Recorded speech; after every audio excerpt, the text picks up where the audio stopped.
క్రమ సంఖ్య 1 ప్రక్కన ఫిబ్రవరి 27న జరిగే పోలింగ్ లో ఉమ్మడి కరీంనగర్, ఆదిలాబాద్, నిజామాబాద్, మెదక్ జిల్లాల బీజేపీ గ్రాడ్యుయేట్ ఎమ్మెల్సీ అభ్యర్థి అంజిరెడ్డి చిన్నమైల్ గారికి మొదటి ప్రాధాన్యత ఓటు వేసి భారీ మెజారిటీతో గెలిపించండి. ప్రశ్నించే గొంతును శాసన మండలికి పంపి గ్రాడ్యుయేట్ల గొంతును బలపరచండి. అందరికీ నమస్కారం.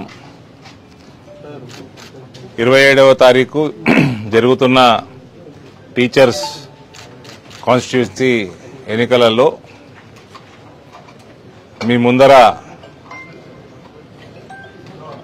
అన్ని పార్టీల అభ్యర్థులు ఉన్నారు. కానీ ఏ రకంగా కాంగ్రెస్ పార్టీ టోటల్ తెలంగాణ సమాజాన్ని మోసం చేసింది, అంతకుముందు 10 సంవత్సరాలు టీఆర్ఎస్ పార్టీ ఏ రకంగా మీ అందరినీ మోసం చేసిండ్రు, టీచర్సే కాకుండా గవర్నమెంట్ ఎంప్లాయీస్ని ఈ 317 జియో అని కుటుంబ సభ్యుల్ని వేరు చేసిండ్రు. ఒక అడ్మినిస్ట్రేషన్ లేదు, ఇవాళ ఒక గవర్నెన్స్ లేదు. అన్ని అబద్దాలు చెప్పి ప్రజల్ని మోసం చేసి అన్ని వర్గాలని ఇవాళ కాంగ్రెస్ పార్టీ గద్దెనెక్కి కూర్చొనుంది. కేవలం అబద్దాల సింహాసనం మీద రేవంత్ ఇవాళ కూర్చొని ఉన్నాడు. ఇవన్నీ మా అందరికంటే ఉపాధ్యాయులు మీరే ఎక్కువ గమనిస్తా ఉన్నారు. ఇవాళ దేశవ్యాప్తంగా ఏ రకంగా భారతీయ జనతా పార్టీకి మీరు చూస్తూ ఉన్నారు. హర్యానా కానీ, ఢిల్లీ కానీ, మహారాష్ట్ర కానీ, ఉత్తరప్రదేశ్లో జరిగిన ఉప ఎన్నికలు కానీ, వివిధ రాష్ట్రాల్లో జరిగిన ఉప ఎన్నికలు కానీ అన్నిట్లో కూడా ఇవాళ భారతీయులందరూ నరేంద్ర మోడీ గారికి, భారతీయ జనతా పార్టీకి, మన సంస్కృతి సాంప్రదాయాలకి, సనాతన ధర్మానికి ఆశీర్వాదం బలంగా ఉంచి కమల వికాసం అన్ని చోట్ల జరుగుతూ ఉన్నది.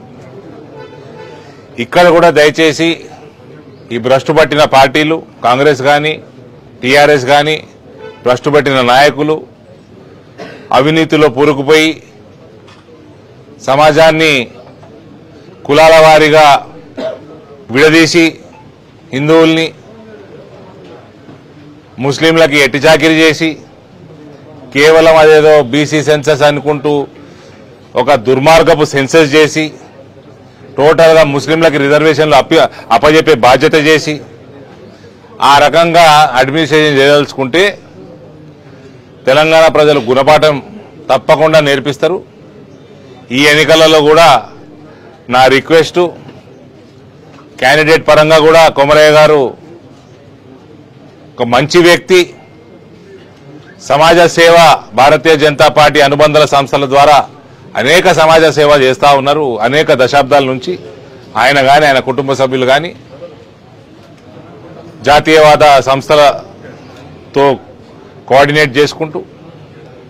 కాబట్టి ఉపాధ్యాయులందరితో నా రిక్వెస్ట్, రేపటి నాడు మనము ఈ ప్రభుత్వాన్ని ఎదుర్కోవాలన్నా వాళ్ళు చేస్తున్న దుర్మార్గపు 317 జియో ఇటువంటి నిర్ణయాలు తీసుకున్నప్పుడు వాళ్ళని ప్రశ్నించే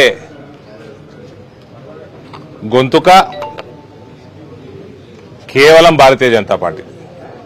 కాబట్టి మీ అందరు నా రిక్వెస్ట్, దయచేసి భారతీయ జనతా పార్టీ అభ్యర్థి కొమరయ్య గారిని పెద్ద మెజారిటీతోటి గెలిపించాల్సిందిగా నా రిక్వెస్ట్. మనందరి బాధ్యత కూడా. నరేంద్ర మోడీ గారు ఏ రకంగా దేశాన్ని ముందుకు తీసుకుపోతా ఉన్నారు, ఆయనని మన గ్రామ స్థాయి నుంచి, మన పట్టణ స్థాయి నుంచి మనం బలపరచాల్సిన బాధ్యతగా మనం అందరం స్వీకరిద్దాం. Thank you. వస్తాడు పోతాడు, రాకంటే ముందు చెప్పాలన్నా పోయినాక మాట్లాడాలా? ఆయారాం గయారాం ఉంటుంది కాంగ్రెస్ వాళ్ళది. ఏముంటుంది చెప్పు? ఎక్కడైనా తిరుగుతున్నారా? ఇట్ట తిరుగుతారు. మహిళలు చీపులు పట్టుకొని ఉన్నారు. 2000 4000 ఏడైంది? తులం బంగారం ఎటువైంది? 2,500 ఏమైంది? రైతు బంధు ఏమైంది? నిరుద్యోగ భృతి ఏమైంది? టీచర్లకు చేసిన వాగ్దానాలు, ఎన్ఆర్ఐలకు చేసిన వాగ్దానాలు, రైతు రుణమాఫీ ఏమైంది? ప్రతి పంటకి మద్దతు ధర ఏమైంది? ఏ ముఖం పెట్టుకొని వస్తారు? రేవంత్ కూడా హెలికాప్టర్లు దిగుతాడు, స్టేజ్ ఎక్కుతాడు, స్పీచ్ ఇస్తాడు, మళ్ళీ హెలికాప్టర్ ఎక్కి పిక్తాడు. ఇంకంతే ఉంటుంది తప్ప వాళ్ళకి ధైర్యము లేదు, ప్రజల్ని ఎదుర్కొనే దమ్ము లేదు, మోకము లేదు. మంత్రులు చెప్తున్నారు ఈ సంవత్సరం పాలన చేసి మంత్రులు కూడా మైకుల ముందర ఏసీ రూమ్లోనే చెప్పి బయట పబ్లిక్ లో వచ్చి చెప్పానండి. బయట మంత్రి వచ్చి పబ్లిక్ లో చెప్పానండి. ఇంకొక సంవత్సరం ఆగితే ఎమ్మెల్యేలు కూడా తిరిగే పరిస్థితి ఉండదు గ్రామాలలో. సంవత్సరం పాలన చేసి మాకే ఓట్లేస్తారని చెప్పేసి మంత్రులు చెప్తున్నారు, పట్టభద్రులు కానీ ఉపాధ్యాయులు. ఏం చేయమన్నా బీజేపీ కోటేమని చెప్పాను. వాళ్ళ ఉద్యోగం పోదా? ఎట్లుంది సార్ అంటే సంవత్సరం పాలన చెప్తున్నారు కదా, చెప్పినా అది ఇప్పటిదాకా ఏడుంది, పాలన లేదు. కాబట్టి ఉపాధ్యాయులు అందరితో రిక్వెస్ట్, దయచేసి చేతులు జోడించి రిక్వెస్ట్ చేస్తా ఉన్నా, కొమరయ్య గారిని పెద్ద మెజార్టీతో గెలిపించండి. Thank you.